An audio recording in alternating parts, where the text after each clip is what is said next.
Hello again, 4th and 5th grade. This is the video for the Tuesday lesson of Number the Stars.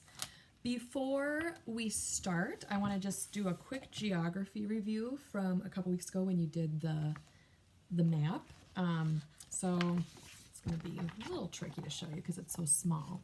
But remember, we are on the continent of Europe, and Anne-Marie and Ellen and everybody live in the country of Denmark. So you can see Denmark is this teeny little peninsula off of Germany. And there's Poland over there. And they live in Copenhagen, which is the capital. So you can see the peninsula, and then there are these other little islands off the coast here. So Copenhagen, the capital, is actually right here. So you can see it's very close to this country over here, Sweden, which is next to Norway and Finland. This is known as the Scandinavian Peninsula, just so you know. But Sweden was the only country that was not occupied by German forces or Nazi forces in this area.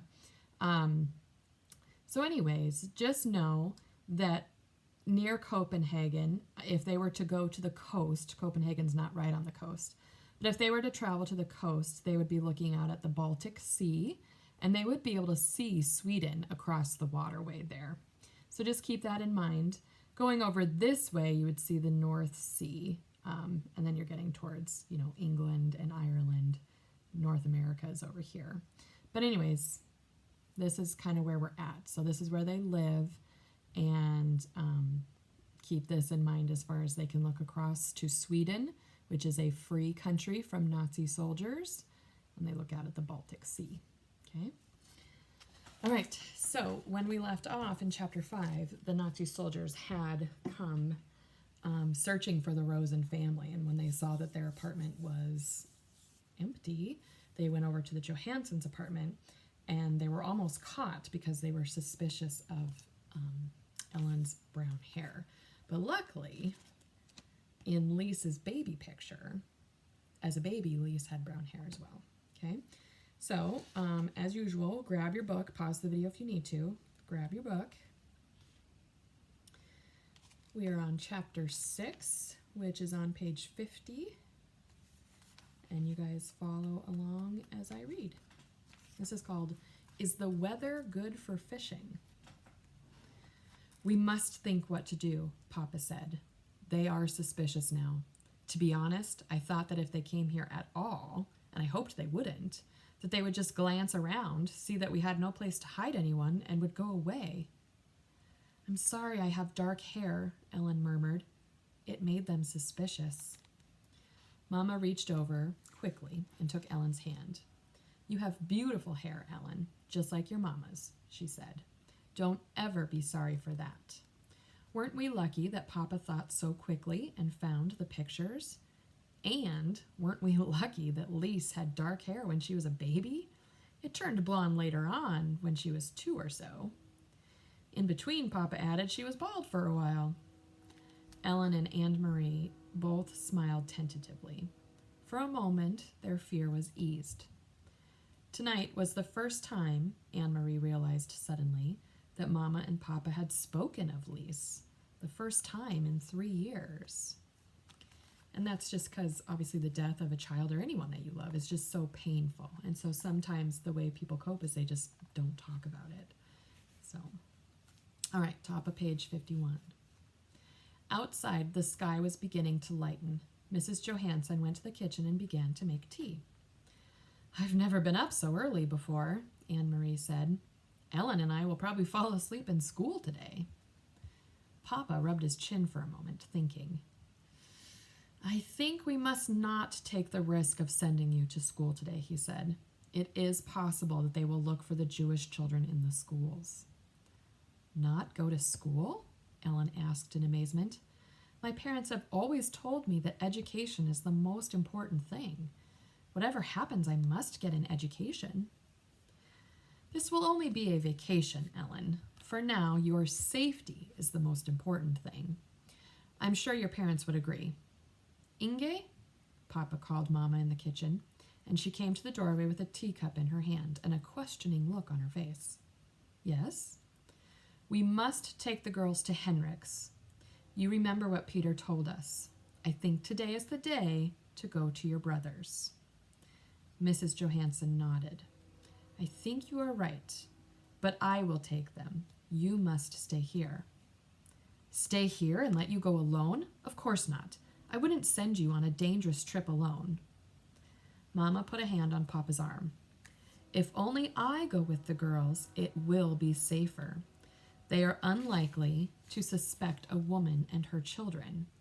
But if they are watching us, if they see all of us leave, if they are aware that the apartment is empty, that you don't go to your office this morning, then they will know, and then it will be dangerous.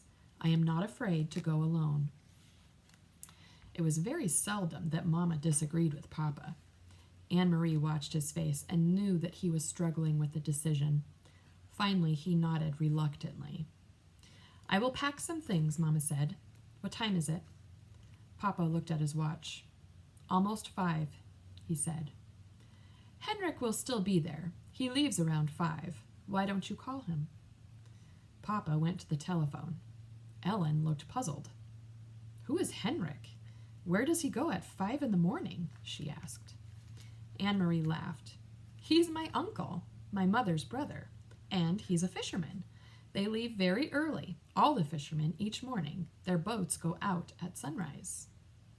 Oh, Ellen, she went on, you will love it there. It is where my grandparents lived, where Mama and Uncle Henrik grew up. It is so beautiful, right on the water. You can stand at the edge of the meadow and look across to Sweden, like I said when I showed you the map. She listened while Papa spoke on the telephone to Uncle Henrik, telling him that Mama and the children were coming for a visit. Ellen had gone into the bathroom and closed the door. Mama was still in the kitchen, so only Anne-Marie was listening. It was a very puzzling conversation. So, Henrik, is the weather good for fishing? Papa asked cheerfully, and listened briefly. Then he continued. I'm sending Inge to you today with the children, and she will be bringing you a carton of cigarettes. Yes, just one, he said after a moment. Anne-Marie couldn't hear Uncle Henrik's words. But there are a lot of cigarettes available in Copenhagen. In Copenhagen now, if you know where to look, he went on. And so there will be others coming to you as well, I'm sure. But it wasn't true. Anne-Marie was quite certain it wasn't true. Cigarettes were the thing that Papa missed, the way Mama missed coffee. He complained often.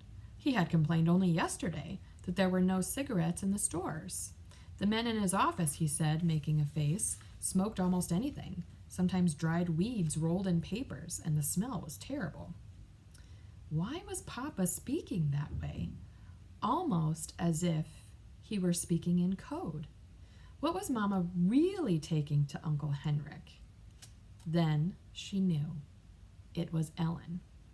So we're going to stop there. So anytime you've maybe read about or watched a movie or a TV show where there's like a mission, oftentimes they will talk in code in case anyone's listening, and then the person that's eavesdropping on their conversation wouldn't know what they were talking about.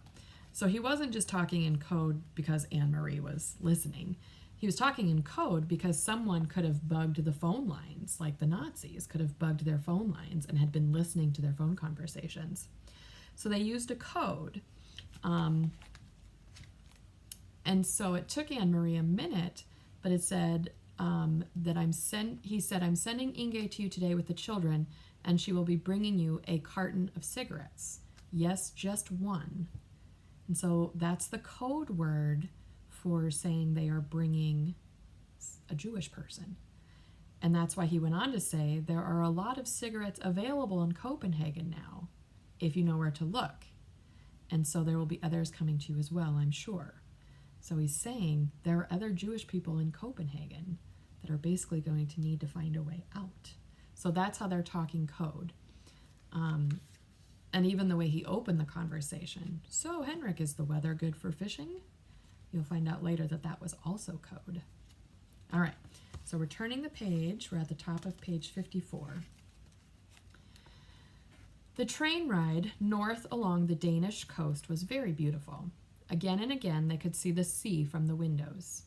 Anne-Marie had made this trip often to visit her grandparents when they were alive, and later, after they were gone, to see the cheerful, sun-tanned, unmarried uncle whom she loved. But the trip was new to Ellen, who sat with her face pressed to the window, watching the lovely homes along the seaside, the small farms and villages. "Look!" Anne-Marie exclaimed, and pointed to the opposite side. "It's Klampenborg and the deer park. Oh, I wish we could stop here just for a little while." Mama shook her head. "Not today," she said. The train did stop at a small Klampenborg station, but none of the few passengers got off. "Have you ever been there, Ellen?" Mama asked, but Ellen said no. "Well, someday you will go. Someday you will walk through the park and you will see hundreds of deer, tame and free." Kirsty wiggled to her knees and peered through the window. "I don't see any deer," she complained. "They are there, I'm sure," Mama told her. "They're hiding in the trees." The train started again. The door at the end of their car opened, and 2 German soldiers appeared. Anne-Marie tensed. Not here, on the train too? They were everywhere. Together, the soldiers strolled through the car, glancing at passengers, stopping here and there to ask a question. One of them had something stuck in his teeth. He probed with his tongue and distorted his own face. Anne-Marie watched with a kind of frightened fascination as the pair approached. One of the soldiers looked down with a bored expression on his face. "Where are you going?" he asked. "Gillilige," Mama replied calmly. "My brother lives there. We are going to visit him."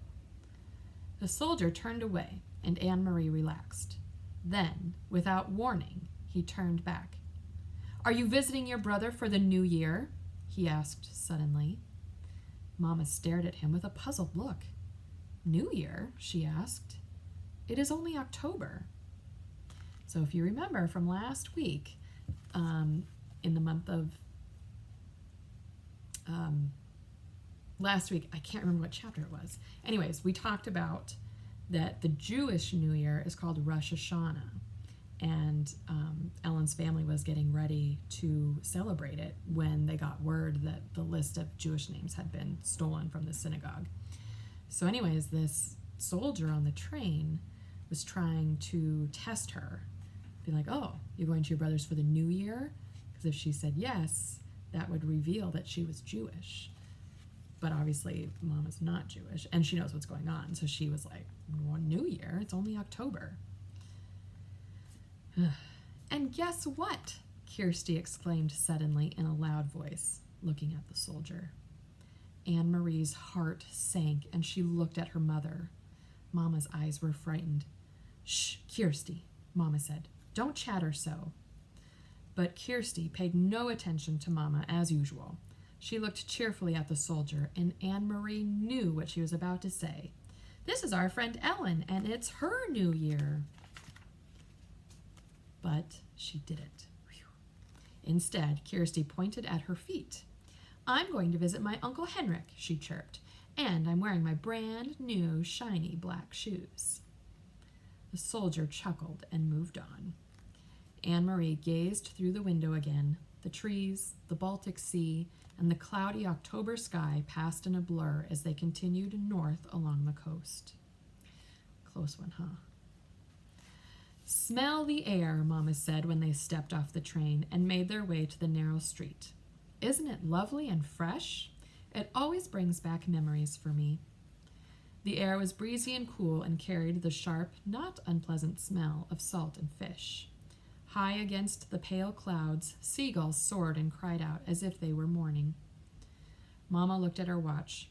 "I wonder if Henrik will be back yet. But it doesn't matter. The house is always unlocked. Come on, girls, we'll walk. It isn't far, just a little under 2 miles. And it's a nice day. We'll take the path through the woods instead of the road. It's a little longer, but it's so pretty."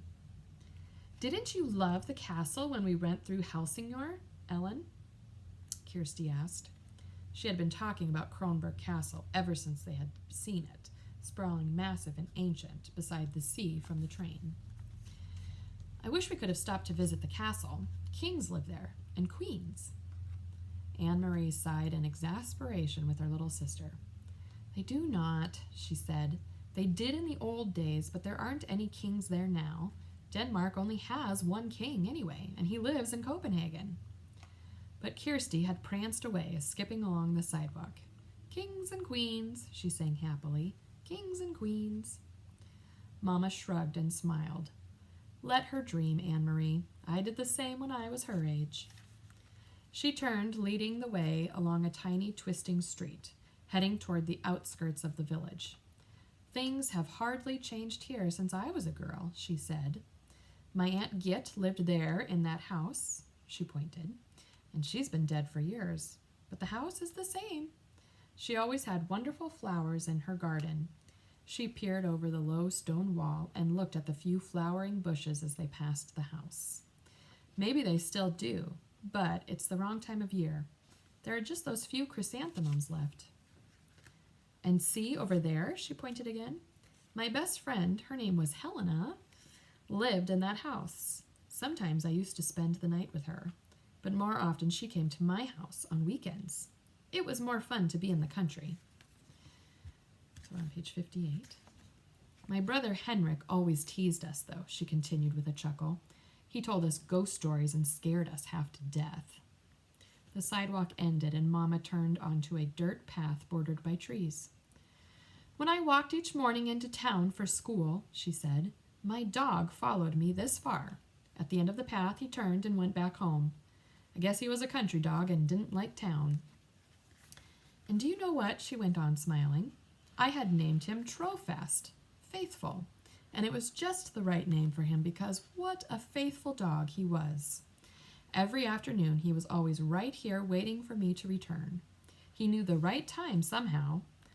Sometimes, as I come around this bend, even today, I feel as if I might come upon Trofast waiting still with his tail wagging. But the path was empty today. No people, no faithful dogs. Mama shifted the bag she was carrying from one hand to the other, and they walked on through the woods until the path opened to a meadow dotted with cows. Here, the path skirted the edge of the field along a fence, and beyond it they could see the gray sea ruffled by wind. The breeze moved the high grass. At the end of the pasture, they entered the woods again, and Anne-Marie knew they would soon be there. Uncle Henrik's house was in a clearing beyond these woods.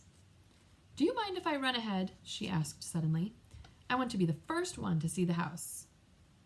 Go on, Mama told her. Run ahead and tell the house that we've come home. Then she put her arm around Ellen's shoulders and added, say that we've brought a friend. All right, so they have made their way to the coast, to Uncle Henrik's house by the Baltic Sea.